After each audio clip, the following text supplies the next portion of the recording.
안녕하세요. 이건우 목사입니다. 우리가 신앙생활을 하다 보면 예수님께서 우리들의 과거와 현재와 미래의 모든 죄를 용서해 주셨기 때문에 우리가 살아가는 삶 가운데 우리가 범죄하는 것들에 대하여서 회개할 필요가 없다. 죄사함의 비밀을 아는가? 이런 이야기를 하는 사람들이 있습니다. 그 내용과 관련해서 우리가 성경 안에서 답을 찾아보았으면 좋겠습니다. 1절부터 읽어보겠습니다.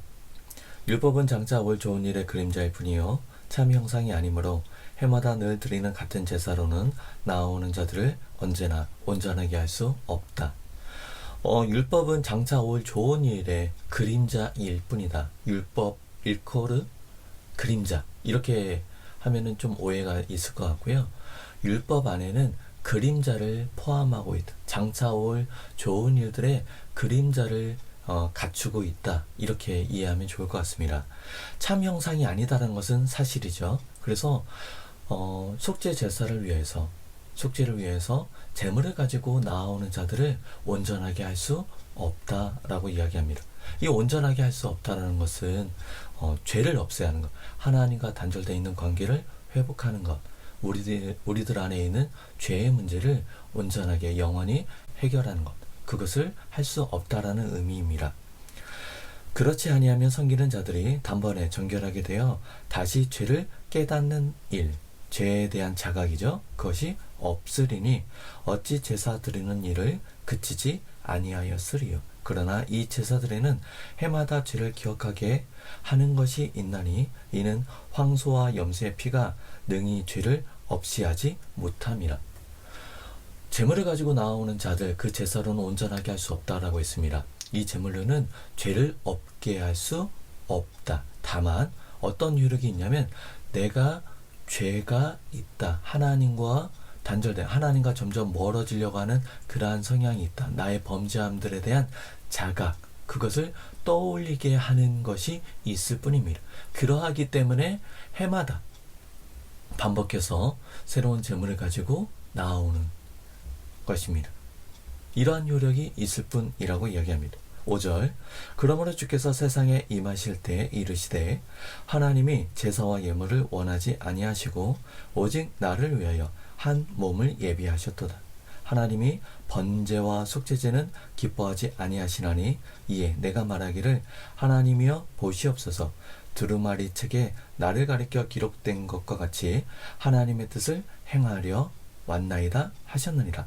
위에 말씀하시기를 주께서는 제사와 예물과 번제와 속죄제는 원하지도 아니하고 기뻐하지도 아니하신다 하셨고 이는 다 율법을 따라 드리는 것이라. 이 율법 어떻게 제사를 드리고 어떻게 해야 되는지를 주신 게 하나님이십니다.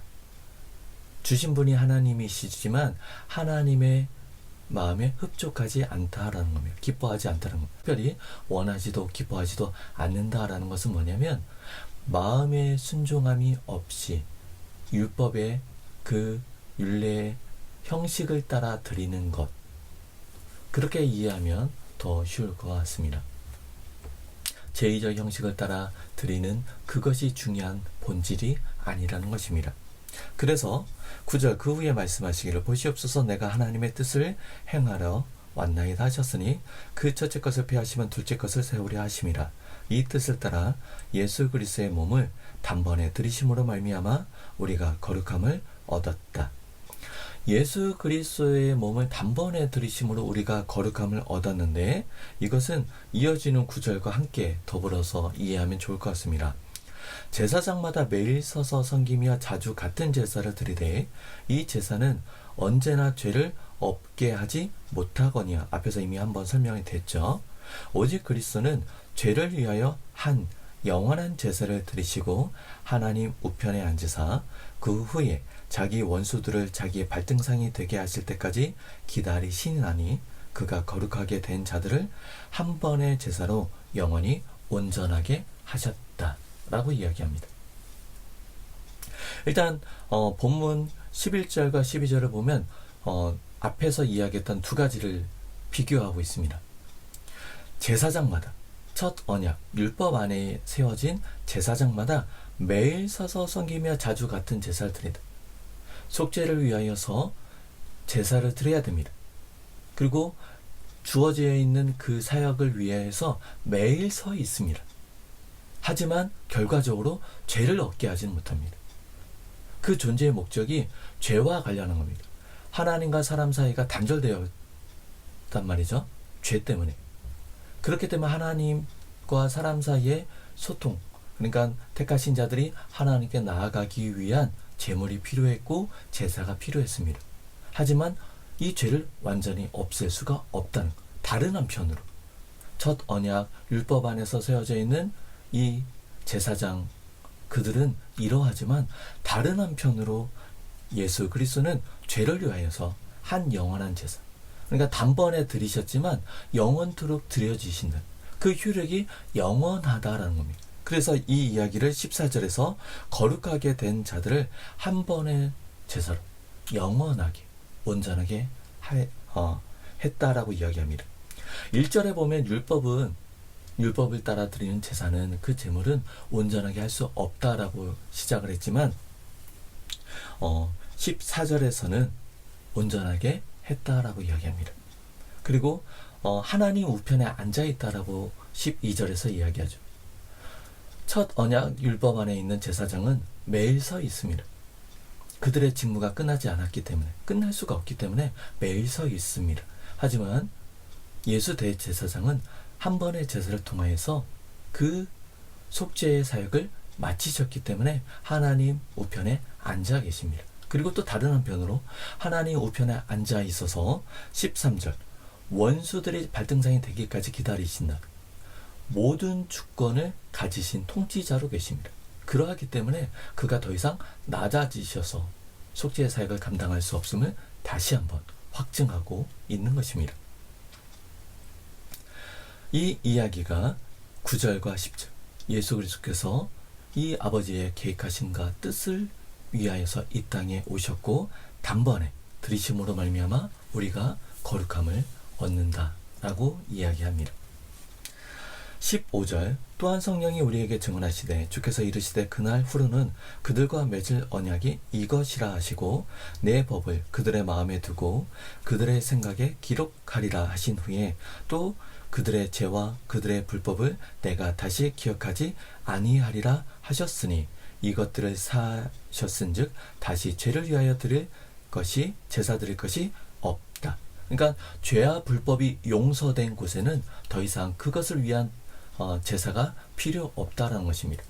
첫 언약 안에서는 죄를 온전하게 죄를 해결할 수 없습니다. 단결된 하나님과의 관계를 화해시킬 수가 없었습니다. 하지만 예수 대제사장을 통한 단번의 제사는 하나님의 관계, 하나님과의 그 관계를 온전하게 회복시키셨고 우리가 하나님 앞에 나아가는데 걸림이 되는 죄에 대한 책임을 감당해 주셨기 때문에 우리가 은혜의 보좌 앞으로 나아갈 수 있게 된 것입니다. 이전에는 제의적 형식을 따라 드려졌다면 이제는 예수 그리스도 안에서 우리들의 속사람으로부터 거룩함을 입어 새롭게 된 생명을 가지고 하나님 앞에 순종하며 나아갈 수 있다는 것을 이야기합니다. 19절, 그러므로 형제들아 우리가 예수의 피를 힘입어 성소에 들어갈 담력을 얻었나니. 이 담력은 담대함을 이야기하고 확증, 확신이라고 할 수 있습니다.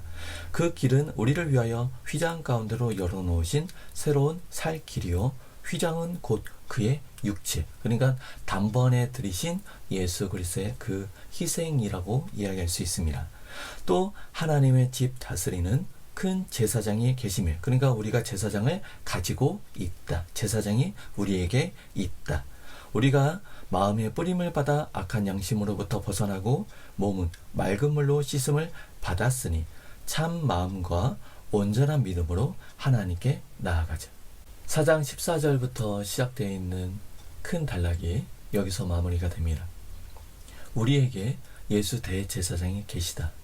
그 예수 대제사장을 통해서 우리에게 주어져 있는 구원의 복음, 그것에 대하여서 우리가 확신을 가지고 담대함을 가지고 하나님께 나아가자라는 이야기입니다. 세상 사람들이 뭐라고 하든지 간에, 내 속사람이 뭐라고 하든지 간에 하나님께서 예수 그리스도를 통하여서 전해주신 그 말씀, 또 예수 그리스도께서 이 땅에 오셔서 이루신 그 구속의 완성, 그것을 우리가 신뢰하며 하나님께 나아가는 것입니다. 예수 그리스도의 그 십자가는 우리들의 과거와 현재와 미래의 모든 죄에 대한 책임을 감당해 주셨습니다. 단번에 들이신 그 제사는 영원한 효력 가운데 영원한 제사로 우리들의 삶에 지대한 영향을 미칩니다. 그래서 매 순간순간 범죄하는 가운데 우리들의 선한 양심이 점점 자라나게 해 주셔서 우리가 속사람으로부터 하나님의 말씀에 즐거이 순종할 수 있도록 자라나게 해주십니다. 우리가 매 순간순간 삶 가운데 범죄하는 것에 대하여 회개할 필요가 없는가? 있습니다. 예수 그리스도의 십자가의 사역을 통해서 우리가 하나님께 나아가게 되었고 하나님의 나라에 참여하게 되었습니다. 순간순간 범죄하는 그러한 것들로 인해서 우리가 하나님 나라에서 쫓겨나거나 예수 그리스도와 연합되어 있는 그 관계 안에서 단절되는 일은 없습니다. 당신이 택하신 자들을 예수 그리스도는 견고한 튼튼한 영혼의 닭과 같이 우리를 붙잡고 은혜의 보좌 앞으로 이끌어 가실 것입니다. 다만 하나님께서 우리에게 베풀어 주신 그 성령이 우리 안에 선한 양심을 점점 자라게 해 주셔서 하나님의 말씀에 불순종하는 나를 깨닫게 하시고 또 그러한 모습에 대해서 분노하게 하십니다. 우리는 양심의 거리낌을 느끼는 것이 점점 민감하게 될 것입니다. 그러한 것들이 발견될 때마다 그 범죄함을 인정하고 불순종함을 인정하고 나의 나된 것으로 하나님 앞에 나아간 것이 아니라 온전한 예수 그리스도의 공로로 말미암아 하나님께 나아가고 그 날에 참여하였음을 다시금 감사하며 이 범죄한 삶을 떠나기를 그렇게 살 수 있기를 도와달라고 기도하는 마음으로 우리는 회개하는 것입니다.